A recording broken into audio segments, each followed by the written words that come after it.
दोस्तों जीएसटी के अंदर बहुत ही इम्पॉर्टेंट अपडेट्स दिए गए हैं। उन अपडेट्स के बारे में मैं आपके साथ इस वीडियो में डिस्कस करूंगी। पहले हम ये जो इम्पॉर्टेंट अपडेट है सर्च टैक्स पेयर से रिलेटेड, इसके बारे में बात करेंगे। उसके बाद हम अपनी GSTR 3B के बारे में बात करेंगे।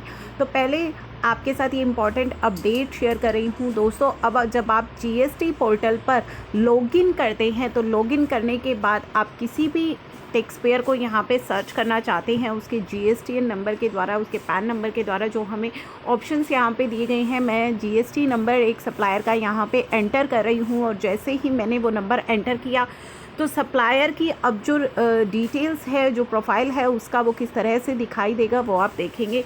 यहाँ पे हमें उसका लीगल नेम ऑफ बिज़नेस दिखाई दे रहा है, उसका ट्रेड नेम, प्रोफाइल के अंदर आप देखेंगे administrative office, other office, date of registration, constitution of business, उसका GST नंबर एक्टिव है या नहीं है, टैक्स पेयर टाइप वो रेगुलर टैक्स पेयर है। और अगर आप यहाँ पे आई बटन पे क्लिक करेंगे तो आपको देख पाएंगे कि जो सप्लायर है you can collect GST and can issue tax invoice, वो टैक्स इनवॉइस GST के अंतर्गत इशू कर सकता है। Also get ITC on your purchase from the registered taxable person. तो प्रोफाइल में इस तरह की इन्फॉर्मेशन आपको सप्लायर से रिलेटेड देखने को मिलेगी। अब नया क्या है वो हमें देखना है। यहाँ पे आपको एनुअल एग्रीगेट टर्नओवर अपने सप्लायर का दिख रहा है कि वो कौन सी स्लैब के अंदर आ रहा है, 500 crore and above for financial year 19-20 के लिए। ग्रोस टोटल इनकम उसकी है above ₹50 lakh, financial year 18-19। Percentage of tax payment in cash, कि क्या उस पर कोई ऐसी जो टैक्स की पेमेंट है जो कि उसको कैश में करनी है, ये एप्लीकेबल है हमारे सप्लायर पर या नहीं है। जैसा कि नया रूल लाया गया है, रूल 86 भी उसके अंदर का बताया गया है। वेदर आधार ऑथेंटिकेटेड है आपका सप्लायर या नहीं, तो नो KYC वेरीफाई कराई है या नहीं कराई, ये सभी चीज़ें अब आपको उसके प्रोफाइल में देखने के लिए मिलेंगी। दोस्तों ये चीज़ें बड़ी यूज़फुल हैं आपके लिए। यहाँ पे उसके आइटम्स जो हैं उनका HSN कोड जो है आपको दिखाई देगा।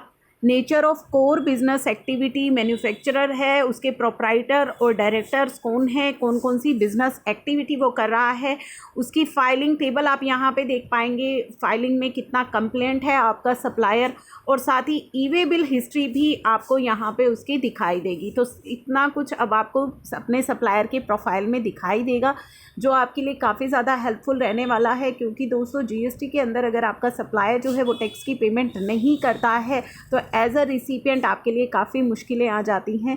तो जब भी आप किसी सप्लायर के साथ डील करना चाहें तो आप ये सारा प्रोफाइल उसका पहले ही चेक कर सकते हैं, वो आपके लिए काफ़ी ज़्यादा यूज़फुल है ये इन्फॉर्मेशन।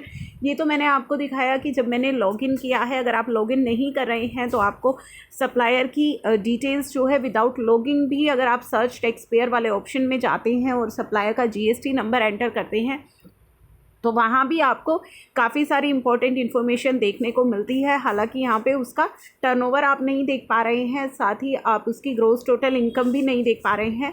अगर आप लॉगिन करते हैं GST पोर्टल पर और जब किसी सप्लायर को सर्च करते हैं तो आपको वहाँ पे काफ़ी ज़्यादा इन्फॉर्मेशन उसके प्रोफाइल के बारे में पता लगती है।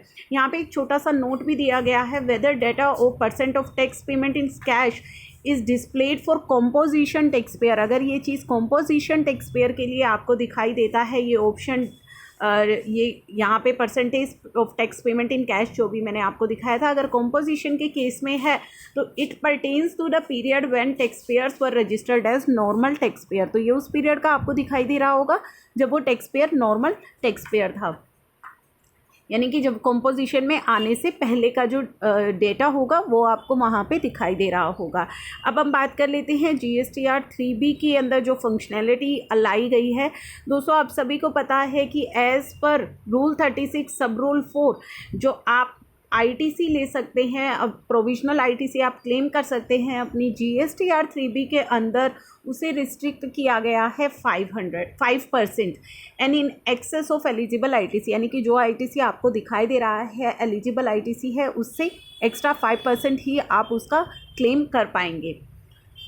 तो अब यहाँ पे उन्होंने 2B को बेस लिया हुआ है as flowing from system generated 2B। तो 2B में आपका जितना आ रहा है उतना तो आप क्लेम कर लेंगे, एक्स्ट्रा आप केवल 5% of eligible ITC he claim कर पाएंगे, प्रोविजनल ITC आप अपना क्लेम कर पाएंगे। ये हमारा रूल 36 सब रूल 4 कहता है। In case taxpayer decreases the liability or increases the ITC availment by editing these value, अगर कोई भी taxpayer अपनी लाइबिलिटी को कम करता है और अपने आईटीसी को बढ़ाता है इन वैल्यूज़ को एडिट करके, जो आपकी कौन सी वैल्यूज़ जो आपकी 3B में ऑलरेडी ऑटो पॉपुलेट होकर के आ रही हैं beyond the designated threshold of 5%। तो अगर आप आईटीसी क्लेम कर रहे हैं इस 5% से ज़्यादा, the system will show a warning message to the tax payer. तो वहाँ पे एक वार्निंग मैसेज आपके पास आ रहा है, जो आपको भी दिख रहा होगा, वो रेड कलर का इंडिकेशन आपको मिल जाता है, एक वार्निंग मैसेज आपको आता है। Similarly if a tax payer decrease the reverse charge liability in table 3.1D में, अगर आप रिवर्स चार्ज लाइबिलिटी को डिक्रीज करते हैं एंड आईटीसी रिवर्सल को डिक्रीज करते हैं इन table 4B in form GSTR 3B auto populated from system generated to be, the system will show a warning message। तो इस केस में भी जो सिस्टम है वो आपको एक वार्निंग मैसेज शो करता है कि इस केस में या तो आप अपनी लाइबिलिटी डिक्रीज़ करते हैं और अपने आईटीसी अवेलमेंट को इंक्रीज़ करते हैं, जो आपकी ऑटो पॉपुलेटेड वैल्यूज़ दी गई हैं उनको एडिट करके, या फिर आप अपनी डिक्रीज़ करते हैं रिवर्स चार्ज लाइबिलिटी को एंड आईटीसी रिवर्सल को टेबल 4B में, तो भी आपको वार्निंग मैसेज शो होता है। ये सारी वैल्यूज़ आपको ऑटो पॉपुलेट होकर के आपकी 3B के अंदर आ रही हैं।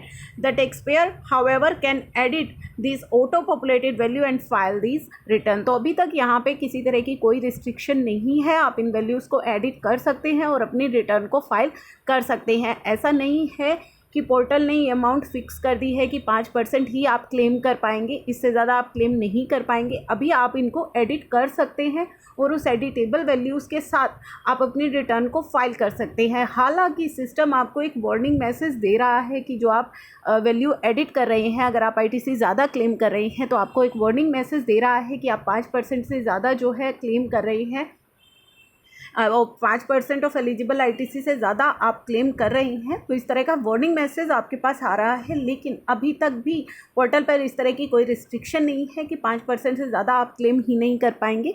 तो एडिट करने का ऑप्शन आपको वहाँ पे दिया गया है। तो it's a relief for the tax payer कि पोर्टल ऑटो पॉपुलेट वैल्यूज़ को अभी आप एडिट कर पा रहे हैं। तो ये 2 इम्पॉर्टेंट अपडेट हैं जो जीएसटी पोर्टल पर लाए गए हैं। ये पूरी फंक्शनैलिटी जो इशू की गई है, जो फंक्शनैलिटी का PDF आप देख रहे हैं, ये जीएसटी पोर्टल पर आपको अवेलेबल कराया गया है। इसके इम्पॉर्टेंट अपडेट्स मैंने 1 बाय 1 आपके साथ शेयर किए हैं। Thank you for watching.